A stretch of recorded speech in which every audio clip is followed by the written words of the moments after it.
Jawhar, it's yours to counter. Thank you, Mr. Chairman. Good evening, friends. It's always nice to be in Calcutta during this time. It's terribly cold in Delhi. Our subject today is West Bengal is a victim. West Bengal is a victim of failed federalism. Mr. Nambiar spoke well, emotively. He started by questioning why we had two mics. First of all, we didn't choose it. Number two, if we didn't have two mics, because there one mic is more than enough for the press to pick it up. If they don't pick it up, they'll be raided by the Enforcement Directorate and the CBI the next morning. We need our voice to be expressed before sensible people. Nobody is here to defend the offenses, the depredations made by the left. No one in this assembly ever took part in a gherao. At the most, we may have been victims of gherao. So don't hold us collectively responsible for gherao. Gherao was a political mistake made by an adventurous left group, and Bengal cannot be condemned for the rest of its history because we suffered the most. The topic is failed federalism. Has federalism failed? When we talk of failure, we go beyond 5 years, 10 years, 20 years. Federalism started in proper earnest form in 1935 with the Government of India Act with some rudimentary experiments. This was followed by the Niemeyer Award of division of income tax between center and states. And the center gave us 20% of our income tax because we had collected more than 20%, never mind. But soon thereafter, problems began. When we talk of federalism, we assume that was the first and last choice India had. Gentlemen who are old enough, like me, would remember that in 1947 we had an option. We had an option of joining with East Pakistan to form, it was not even East Pakistan, it was undivided Bengal to form an undivided state, an unified state. We had a choice of unification, which was led by Sharat Chandra Bose, which was led by Fazlul Haq and others. We had a choice, but never mind. We took the right decision, though Bangladesh's GDP is galloping higher than us. Never mind, these things happen with inefficient governments around. Now, we are not talking of who caused it. We are talking of did it fail. The regime of B.C. Roy, unfortunately, is both one of success and of depredations. Success in Durgapur and other steel plants and industries, as he said, but Dr. Roy was not able to contain the hegemonic instincts that were rolled out by the then Planning Commission and a benign Nehru, who allowed a lot of things to happen. Number one was freight equalization. All that meant was that all the advantages of Bengal, coal, steel, would be available at Bengal price in Trivandrum. But if I wanted cotton from Gujarat, I had to pay cotton plus freight. So I could not set up cotton industries well, but anybody could set up cotton industries based on coal and steel. So freight equalization finished us off beyond repair. And it is impossible to now go back and pin it down on one man or one regime. It was a collective decision. It failed us, but it was the central government that did it to us. There were other decisions also on income tax. We were suddenly slashed to 12%. Morning, we get up and say, you are going to get 12%. That's all. And since then, finance commissions have been set up, the first one being with C.D. Deshmukh. Finance commissions are set up, and each one is going in for more populous states. Bengal's inability to produce enough children to match some of the population growth of some of the North Indian states is going to be a reason of our victimhood. Now, when refugees came, gentlemen and ladies, do you know that almost half the refugees who came from both ends of Pakistan, almost half came to West Bengal. Half. 40% came to West Bengal. We got 10% of central assistance, 10% of central assistance for looking after 40% of the refugees. The 90% was given to Delhi and surrounding areas. Why? Federalism is like a marriage relationship. Marriage has to be understood by people who are married. Huh? People who are married but don't accept marriage say that I didn't know what my spouse would be when I got married. Yeah, that applies to everyone.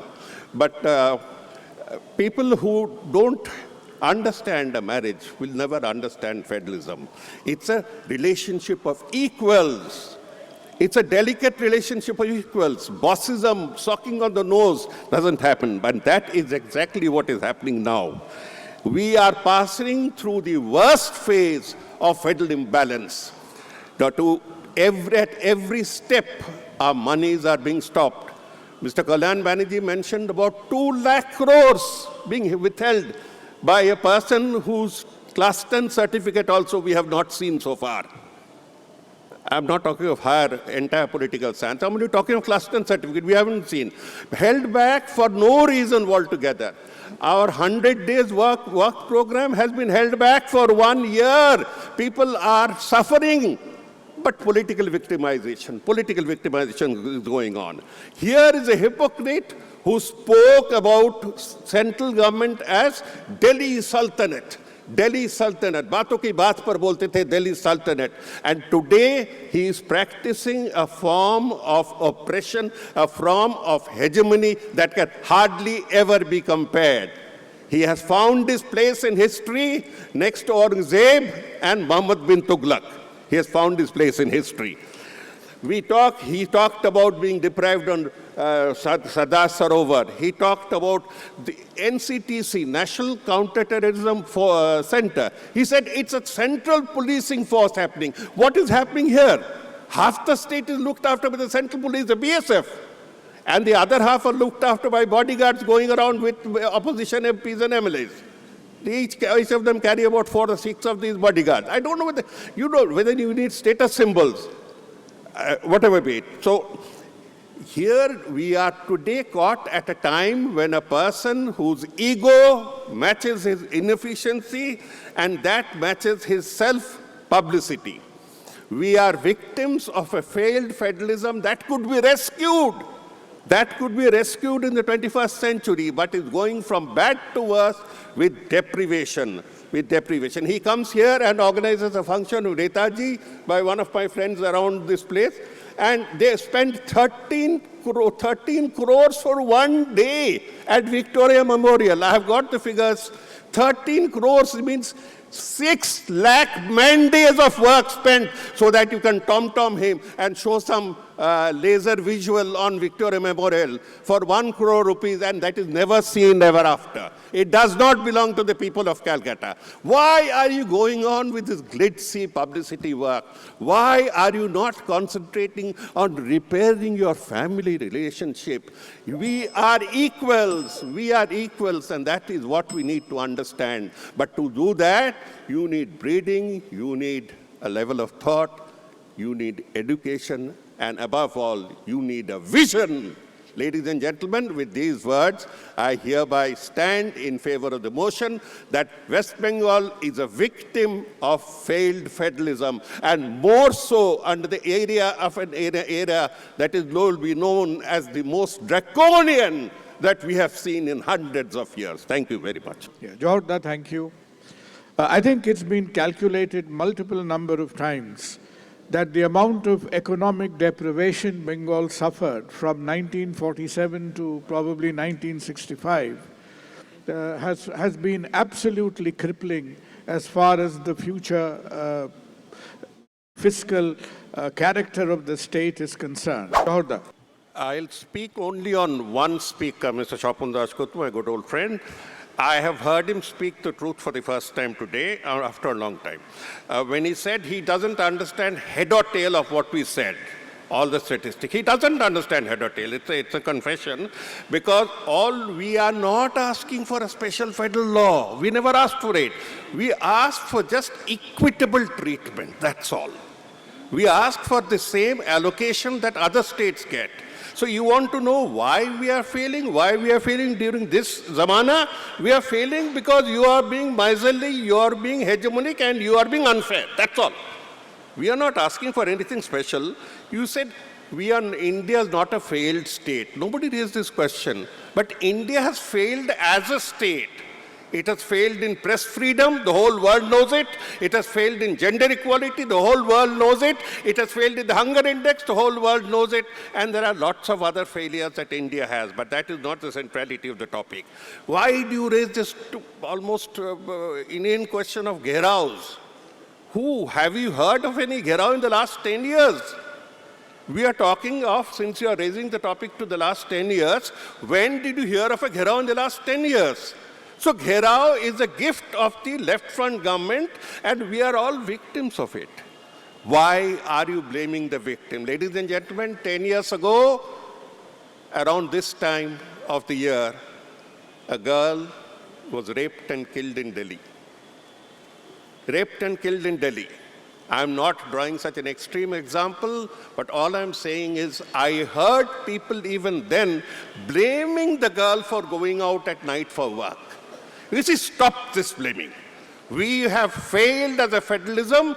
We have failed because of successive governments. You are the worst of them, but that's beside the point. You are the worst of the governments that made us fail, but that's again beside the point. But collectively, all the governments have failed, and obviously, governments here have not been able to respond. We, the people of Bengal, have been the victims of this clash and failure. We are the victims of a failed federalism. We are like the children who are victims of a failed marriage. Don't blame the children. Don't blame the children. Accept the fact that there has been a failure, and also accept the fact that you are the worst. And incidentally, before going, since this is some sort of a preparation for their next stage, when you talk of corruption, I spoke out against corruption, incidentally, and quite recently. When you talk of corruption and other things, remember that there are corrupt elements everywhere, but the ones that you took to your party from some other parties are the most corrupt and the roughest and toughest elements. God help you.